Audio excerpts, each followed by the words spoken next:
शुरू करता हूँ अल्लाह ताला के बाबरकत नाम से, जो बड़ा ही मेहरबान और नहायत रहम करने वाला है। पाकिस्तान और दुनिया भर में लाखों देखने और सुनने वालों को सैयद काशिफ बुखारी का सलाम।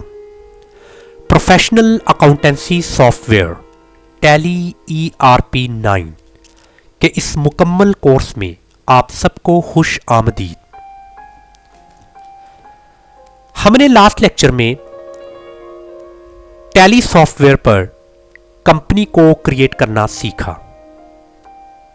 और कंपनी क्रिएशन के बाद जो इंपॉर्टेंट स्टेप है वो है सेटिंग या कॉन्फ़िगरेशन का। सो कंपनी क्रिएशन के बाद आपने कुछ ज़रूरी सेटिंग या कॉन्फ़िगरेशन को लाजमी तौर पर अपने हिसाब से सेट करना होता है।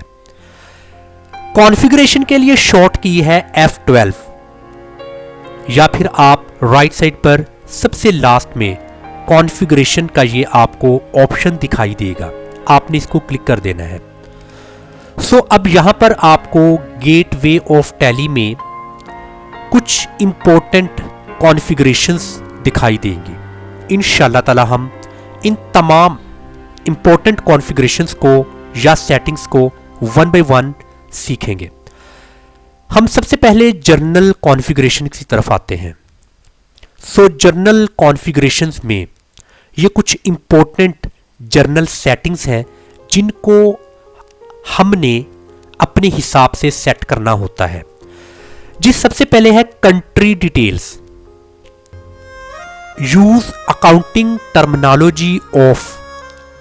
अभी यहां पर अकाउंटिंग टर्मिनोलॉजी कि हमारे पास दो ऑप्शंस हैं, एक है इंटरनेशनल और एक है सार्क कंट्रीज। अभी सार्क कंट्रीज में इंडिया, पाकिस्तान, श्रीलंका, बांग्लादेश, नेपाल, भूटान और मालदीव शामिल हैं। अब आपने अपने हिसाब से अकाउंटिंग टर्मिनोलॉजी को सेट करना है, इंटरनेशनल या फिर सार्क कंट्रीज। सो इसके बाद आपने जब जंप करना है नेक्स्ट सेटिंग के लिए तो कीबोर्ड में एक की है टैब। सो टैब की आपने प्रेस करनी है तो आप जंप करेंगे नेक्स्ट सेटिंग के लिए।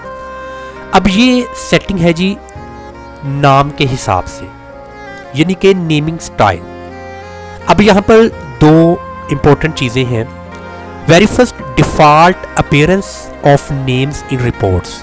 रिपोर्ट्स में जो नाम अपीयर होंगे वो 4 तरह की ऑप्शंस दी गई हैं, तो वो किस तरह से अपीयर हों।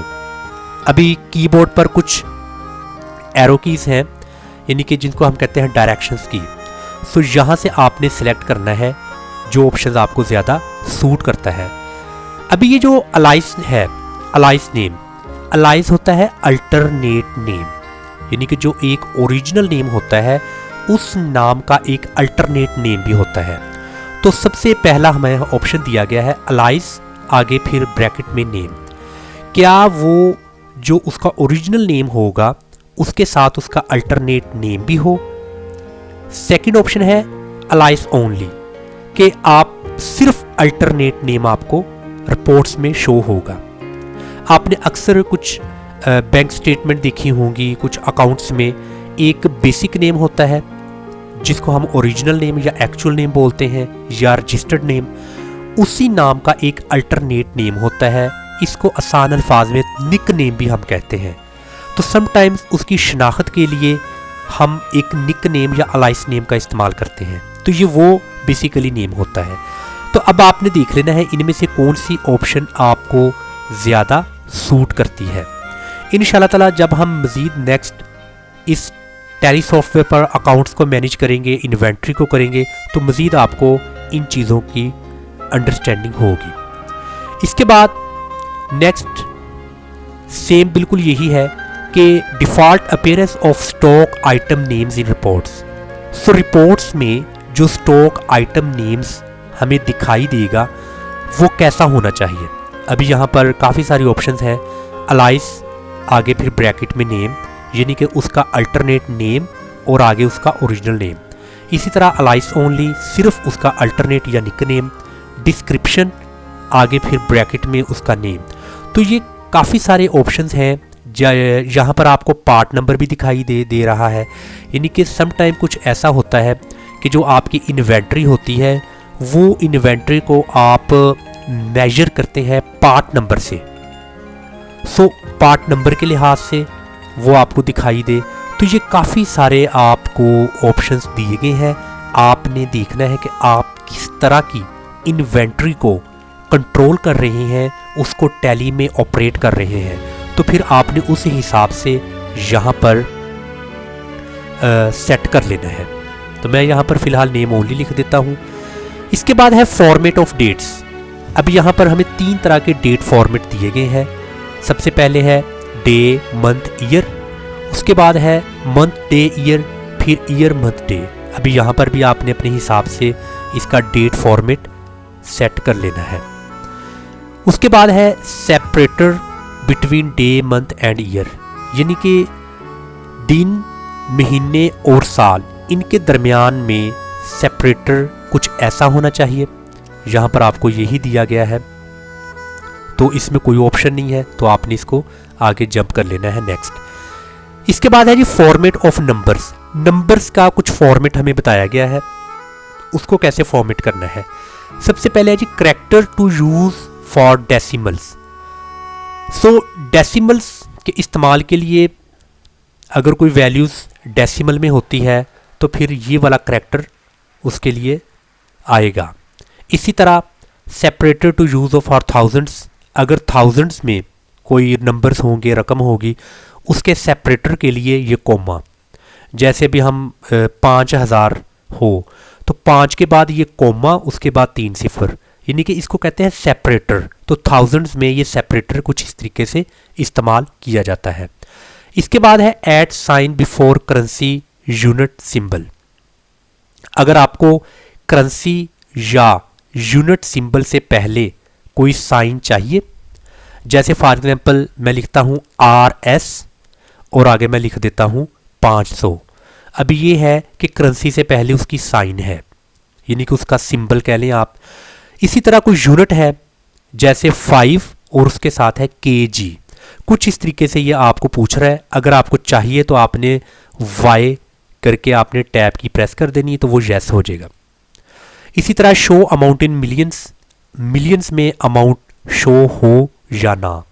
अगर आप चाहते हैं नहीं होनी चाहिए, क्योंकि अगर आपकी ट्रांजैक्शन मिलियंस में नहीं है तो आप इसके लिए N की प्रेस करेंगे तो ये फिर नो आ जाएगा।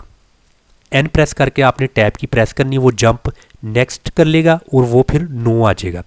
इसी तरह अगर आपको दोबारा वहाँ जाना है, आपने जो अप एरो की है जो ऊपर की तरफ है उसको आपने क्लिक करना है, ये दोबारा बैक आ जाएगा। अगर आपने इसको चेंज करना है, यस करना है, आपने वाई की प्रेस कर देनी है, उसके बाद आपने डाउन एरो क्लिक करना है, तो वो देखिए आप यस आ जाएगा। इसके बाद टैब की प्रेस करें। अभी कुछ टेबल के हवाला से सेटिंग, यहाँ पर 4 इंपॉर्टेंट चीज़ें उसने टेबल्स के बारे में हमें पूछी हैं। सबसे पहले कहता है कि इन वाउचर्स में show only stock item names, के वाउचर्स में सिर्फ स्टॉक आइटम नेम्स ही दिखाई दें विदाउट क्वांटिटी। क्वांटिटी हमें शो ना हो, सिर्फ स्टॉक आइटम नेम्स। तो आप देख लें, अगर आपको सिर्फ स्टॉक आइटम नेम्स चाहिए तो आपने इसको आगे यस कर देना है। आपको होगा क्या, फिर आपको सिर्फ स्टॉक आइटम नेम्स ही मिलेंगे। अगर आप चाहते हैं कि नहीं मुझे साथ में क्वांटिटी का भी पता चले, तो फिर आपने उसको नो कर देना है। इस तरीके से आप इसकी सेटिंग कर सकते हैं। इसके बाद है apply keyword filter to list of items.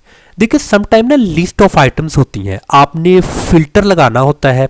Filter लगा के आपने अपने डिजायर्ड रिजल्ट्स मालूम करने होते हैं, तो इसके लिए आप यस ही रहने दें। इसके बाद है अप्लाई फॉर ऑल कॉलम्स, क्या तमाम कॉलम्स पर वो अप्लाई हो, इसको यस ही रहने दें।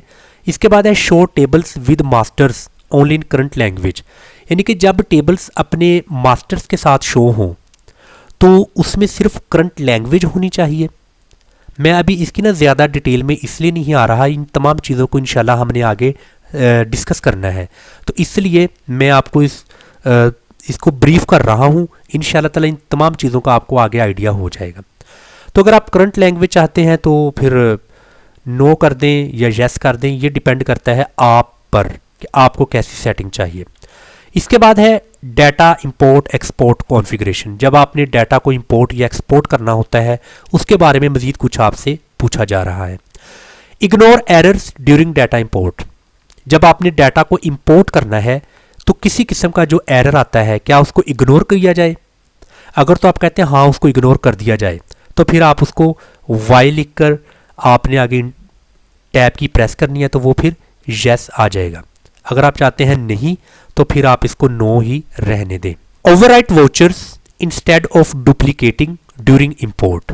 जी, इसको आपने नो ही रहने देना है। Export base currency symbol along with amount, इसको भी आपने नो ही रहने देना है। इसके बाद है open file after export. Export होने के बाद वो फाइल ओपन हो जाए, अगर आप चाहते हैं कि हो जाए तो यस कर दें, अदरवाइज नो।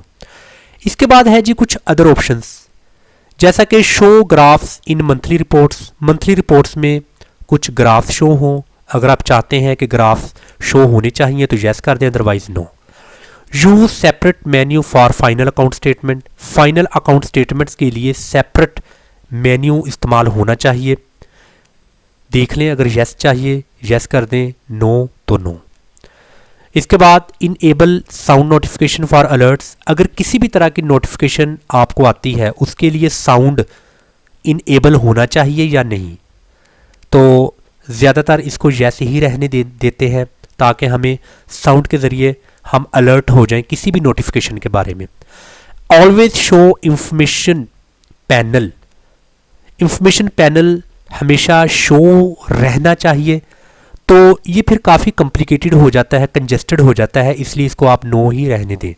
तो ये कुछ इंपॉर्टेंट कॉन्फ़िगरेशन जो कि जर्नल कॉन्फ़िगरेशन की कैटेगरी में है, हमने इनको डिस्कस कर लिया।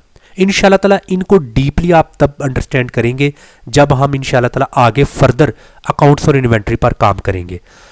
इसी तरह इंशाल्लाह ताला इसकी कुछ मज़ीद कॉन्फ़िगरेशन है, उसको हम इंशाल्लाह अपने नेक्स्ट लेक्चर में डिस्कस करेंगे। तब तक के लिए इजाज़त। अस्सलाम वालेकुम व रहमतुल्लाह।